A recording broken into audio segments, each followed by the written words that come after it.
Hey, what's up, everybody? How's it going?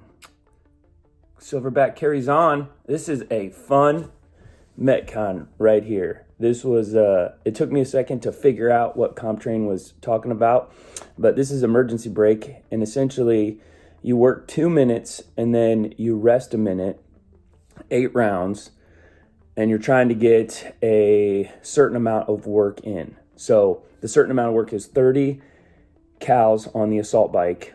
You're going to do 30 power cleans, go back, do 30 more cals on the assault bike, do 30 front squats, go back, do 30 cals on the assault bike, and then come and do 30 squat cleans. It was fun. Like, I just thought it was extremely well programmed. This felt good. It's a little later in the day. Normally I'm working out about 4 or 5 o'clock. On Wednesdays, I dial it back a little bit in regards to time. So I'm getting in here with a good night's rest and getting the opportunity to get the work done. Beforehand, there was a lot of work in regards to front squats and doing some primer things. So it was, I was ready to go. Didn't do any practice rounds or anything like that beforehand. Already felt good and ready to go. Got a good tip from a guy on the Facebook CompTrain group, and he talked about getting rid of wrist wraps and going to more of like wristbands, kind of like tennis wristbands. So I threw those on. That felt good. Kept some sweat away from my hands, kept everything clean, didn't have to go reach for the bucket, which was good. Setup was good here. For some reason, I struggle with getting off that assault bike. I can get off the biker, no problem.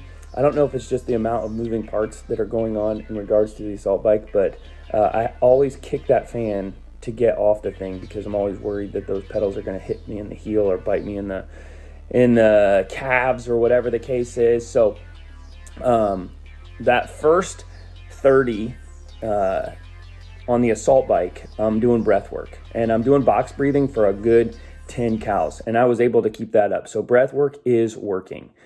Then what I do is I count to kind of get my mind out of there. Is I'll count like 1, 2, 3, 1, 2, 3, 1, 2, 3, 4, 1, 2, 3, 4. Kind of keep a cadence going, which helps a lot because it just gets my mind off the fact of what's going on.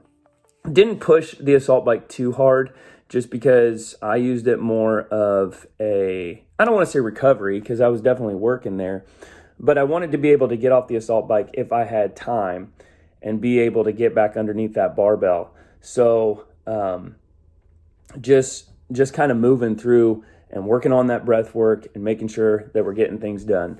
I was surprised at the amount of work I got done within those 2 minutes. I thought it was going to be significantly less, but just felt good. Here we're moving into, I believe, those squat cleans. Those came really well. I was able to get 10 reps on the squat cleans before I hit that break. And every time I broke, I tried to tell myself, keep working, keep working, keep working. You can get one more, you can get one more. You got to tell yourself mentally that you can get one more. So some of it's just staying in the fight. Didn't want to go to the Air Jordan breath work, which is when you put your hands on your knees. So a lot of my breath work in regards to the 1 minute rest was putting my hands over my head, opening up that airway, and making sure that we're breathing through those 1 minute rests and making sure that you're getting your tank back up and full. I was really glad I kept the lifters on. I was going to switch over to the Metcons, but I felt like that kept me stable and kept me moving, and so I was okay with that. Got done with round 6. I knew I wasn't going to get those cleans within that round, and you know what? That's okay. No big deal. So took that minute, had 4 reps left to go, and so got those 4 reps in and called it a day. It was a really good Metcon. I loved this style, loved the way that it was programmed, and felt like I did a really good job. So I would have given myself a good score. Like, comment, and subscribe. Talk to you soon.